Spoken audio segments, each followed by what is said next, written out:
मी आयुष्यात कधी एवढं फास्ट नाही आलो. ठीक आहे रे, रोजच आहे. थँक्यू. थँक्यू तर मी तुला बोललं पाहिजे आज जे केलंस त्यासाठी. चल मी जातो, बघतोय काय करता.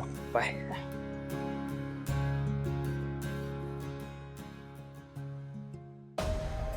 दादा अहो माझी फॅमिली येणार होती ना. तुम्ही कोण? आशुतोष देसाई का? हो. तुमच्या घरच्यांनी तुमची खूप वाट पाहिली. कुठे आहेत ते? सर्व निघून गेले.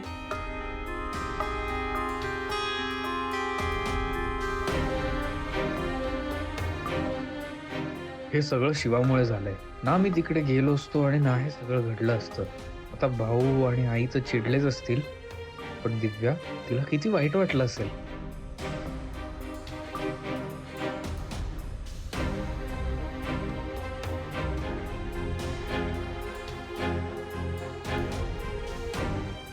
काय रे, काय झालं? काय होणार, ते सगळे निघून गेले.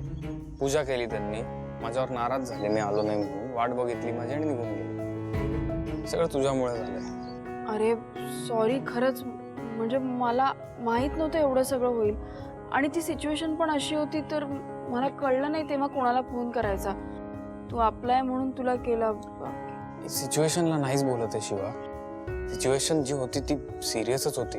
आपण त्या आजींसाठी केलं ते चांगलंच होतं, पण तू मला जे रॅन्डम फोन करतेस ना असे, त्या दिवशी सुद्धा तू त्या ब्लड डोनेशनसाठी मला फोन केलास. अरे मी मुद्दाम नाही केलं, खरंच मला माहित नव्हतं. आणि बरं खरंच सांगते, आय एम सॉरी. आता सॉरी बोलून काय होणार आहे?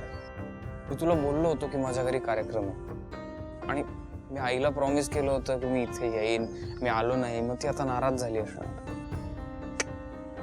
उतर. का? बाईकवरून उतर. अरे पण काय झालं? उतर. बर का? बस. अरे पण बस. काय काय? आईला जे प्रॉमिस केलं होतं की वेळेत येईल ते पूर्ण करू शकलो नाही. आता आजींना जे प्रॉमिस केलं होतं ते तरी पूर्ण करूया. चल त्यांच्या अंत्यसंस्कारासाठी जाऊया.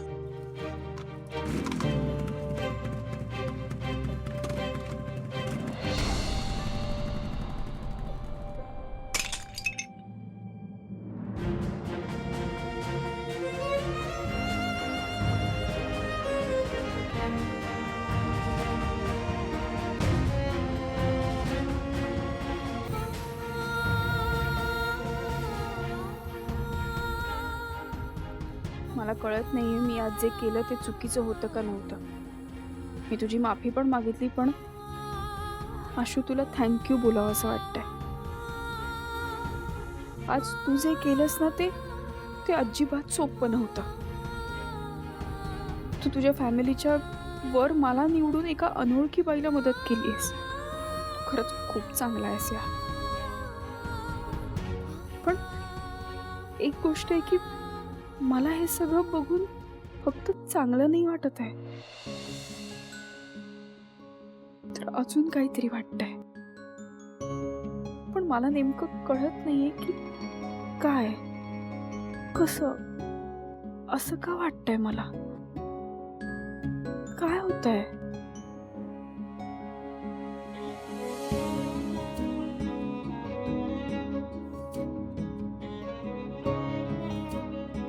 आजवर तिच्यामुळे इथं असणाऱ्या सगळ्यांचं भलं झालंय आणि आज तुम्ही इथं येऊन तिचं भलं केलंय.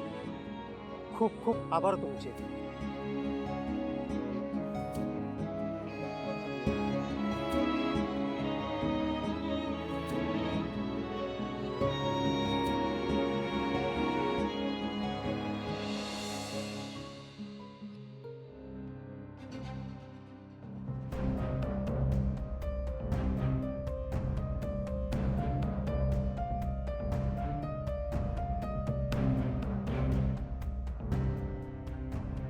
काकू, पाणी.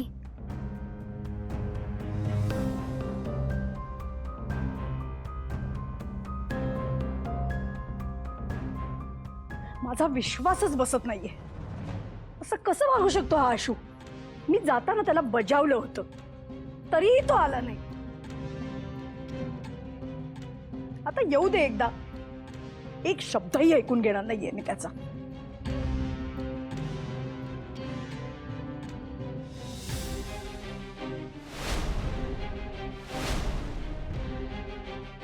आशू,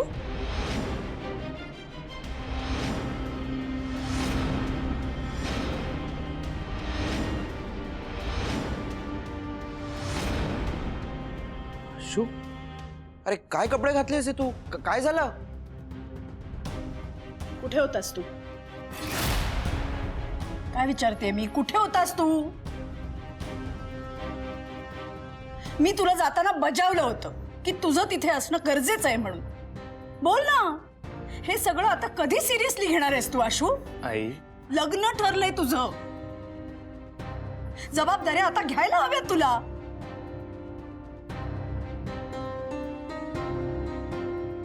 काहीच का बोलत नाहीयेस? काय विचारते मी? आशू, तू आज जे वागलायस ना ते खरंच खूप चुकीचं वागलायस हा. काका मी बोलू?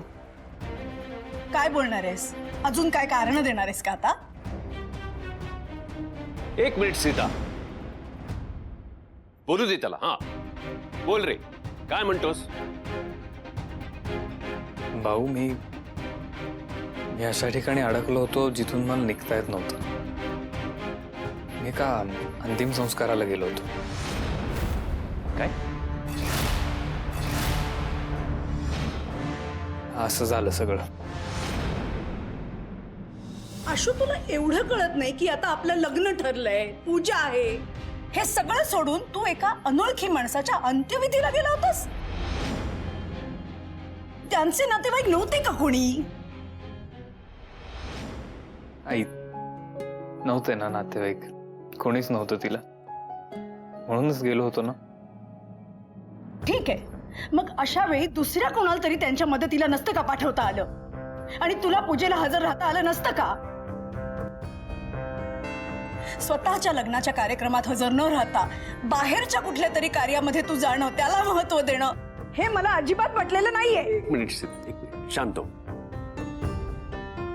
बस इथे तिला पाणी दे.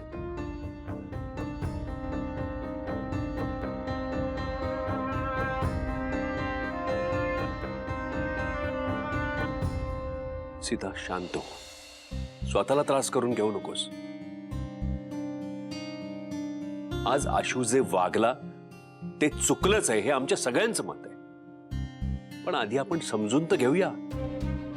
तो काय म्हणतोय ते ऐकून तर घेऊया आपण. हं? आशू, ये रे.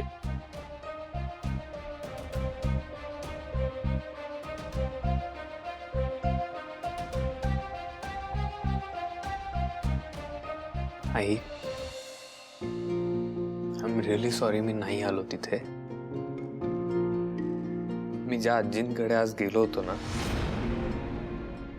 हॅलो आजी, कशा आहात? आय मीन कशी आहेस? मी आलोय, तुझा नातू. मला एक वचन देशील? काय काय? हो देईन की. मी मेल्यानंतर माझे अंत्यसंस्कार फक्त तू करशील.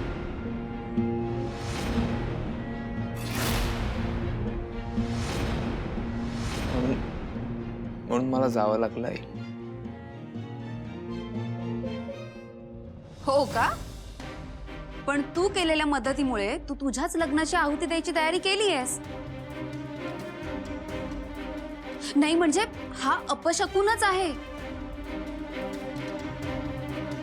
आई, अगं तुला कळतंय का? हे लग्न आपल्या घरासाठी अजिबात चांगलं नाहीये. बस.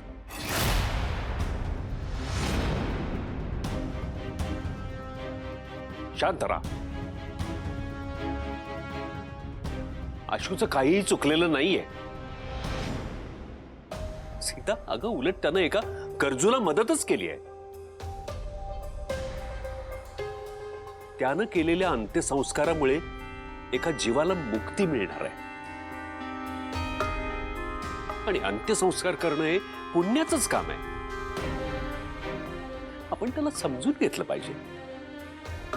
त्याने जे केलं ते बरोबर असलं तरी स्वतःच्या लग्नाच्या कार्यक्रमात हजर नसणं हे मला पटलेलं नाही. माझ्या दृष्टीने ते चुकीचंच आहे.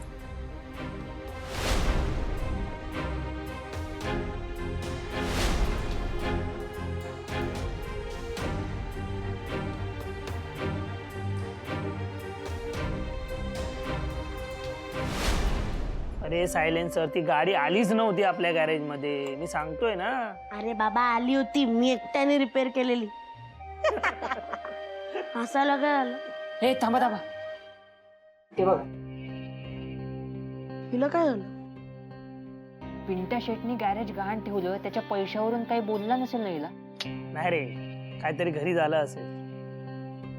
त्यापेक्षा आपण जाऊनच विचारू ना. चल.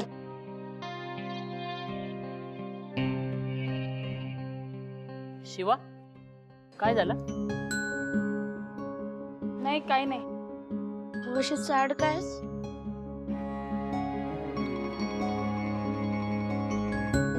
काही नाही, ते माझ्यामुळे छकुल्याला त्याच्या घरच्या कार्यक्रमाला नाही जाता आलं. त्याच्या घरचे पण नाराज झाले त्याच्यावर. उगाच बोलवलं का त्याला? अजिबात नाही हा. उलट छकुला आला म्हणून आजीची शेवटची इच्छा पूर्ण तरी झाली. हा, नाही पण त्याला त्रास झालाच ना. माझ्यामुळे का सहन करावं त्याने? शिवाय येडी आहे का ग तू? तू त्या छकुल्याला आज बोलवलं ना म्हणून शांता आजीला त्याच्या नातवाला भेटण्याचं सुख मिळालं. हा, आणि ते छकुला सोडून अजून कोणी त्यांना सुख दिलं नसतं. नाहीतर काय, तो एका अनोळखी व्यक्तीसाठी जर तो एवढं करू शकतो तर त्याच्या जवळच्या व्यक्तीसाठी तो काही करेल. भाई एक नंबर आहे रे छकुला, तू उगाच सॅड होऊन बसतेस. त्यांनी जे केलं ना ते खूप भारी केलं.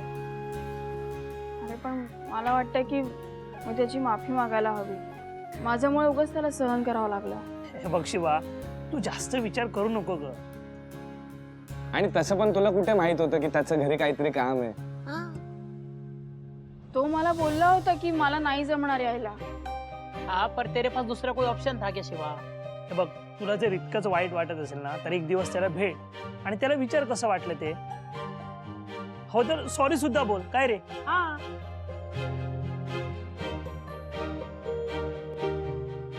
ठीक आहे, बघते मी काय करायचं.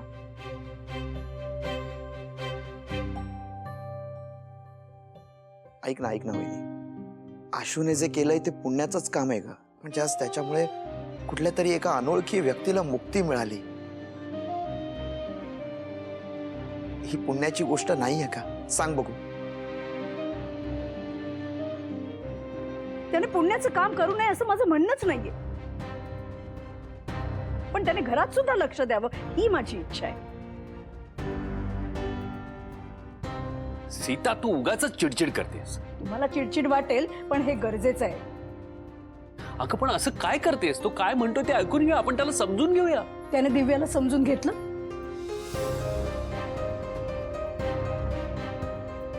तिचा चेहरा किती पडला होता हे बघायला तू तिथे नव्हतास आशू. यासाठी मी तुला कधीही माफ करू शकत नाही.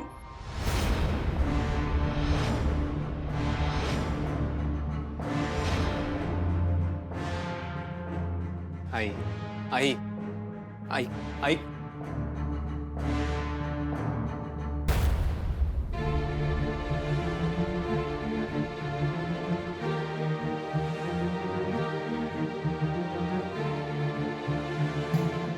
आशू, तुझं काही चुकलं नाहीये. परिस्थितीच तशी होती, त्यामुळे तू येऊ शकला नाहीस. मी समजू शकतो.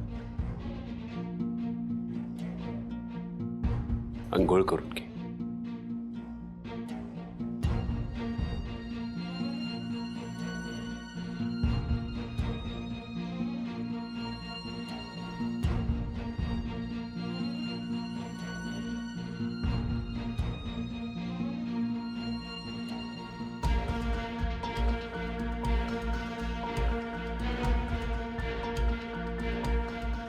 आशू,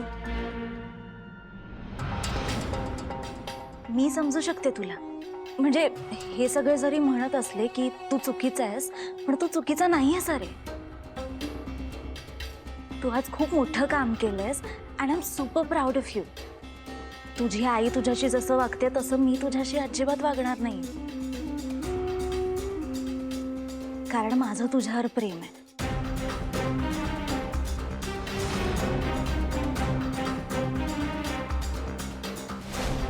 आशू, आशू, अरे मी बोलतेय ना काहीतरी.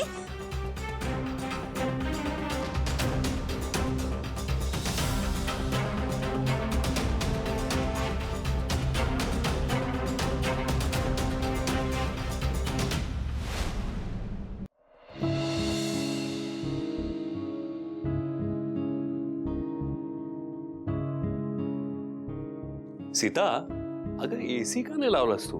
हा, शांत वाटेल ना तुला.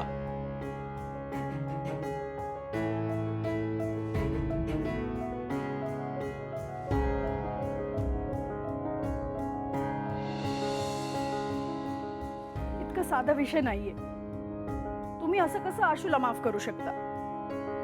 अत्यंत चुकीचा वागलाय तू. मला वाटलं तुम्ही तरी बोलाल, पण नाही, तुम्ही त्याचीच बाजू घेतलीत अख्खा वेळ. सीता, सीता एक काम कर बरं, डोळे मीट. मी तुमच्याशी बोलते आणि तुमचं काय भलतंच हे? बस इथे बस, ये बस, शांतपणे डोळे मीट.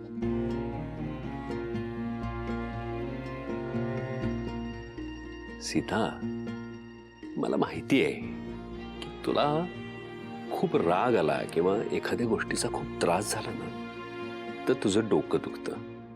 मी डोकं चेपून देतो, तुला शांत वाटेल. ऐक मला. ऐका ना, ऐका. अरे ऐक. इकडे बसा तुम्ही. नाही, मला ह्या आधी आशूचा एवढा राग कधीच आला नाहीये. मुळात तो ह्या आधी असं कधी वागला सुद्धा नाही. पण आज तो जे वागला ना, ते अत्यंत चुकीचं होतं. आपण सगळे त्याची वाट बघत होतो. दिव्या त्याची वाट बघत होती. काय वाटलं असेल तिला? आणि हा नेमका उशिरा आला. काय म्हणावं या वागण्याला? सीता, मला तुझं म्हणणं पटतंय, पण आज ना मला एक वेगळीच गोष्ट आठवते आशू बद्दलची. आपला आशू लहान होता, शाळेत जायचा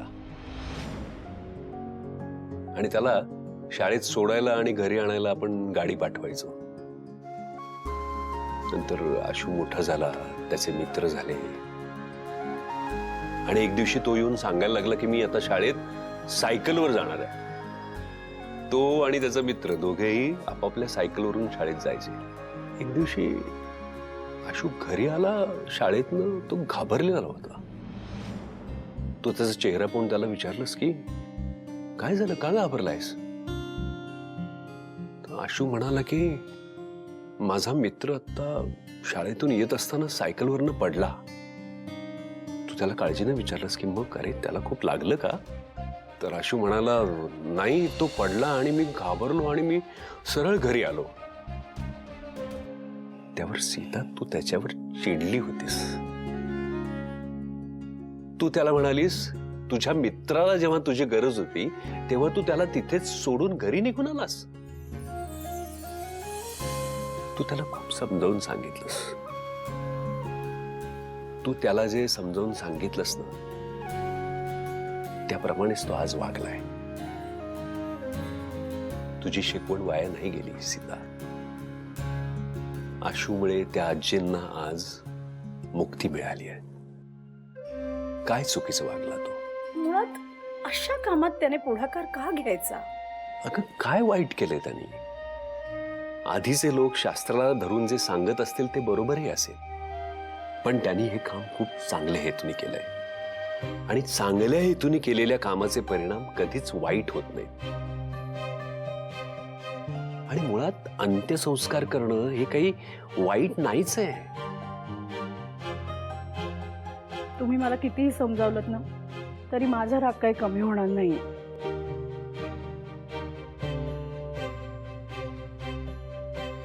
हे असं आहे बघ तुझं. सहसा रागावत नाहीस, पण एकदा रागावलीस की जमदग्नी.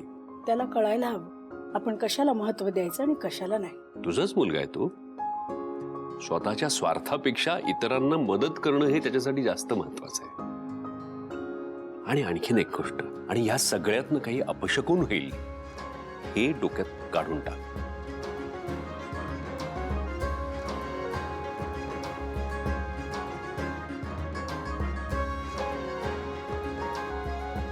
मला बरं वाटतंय आता.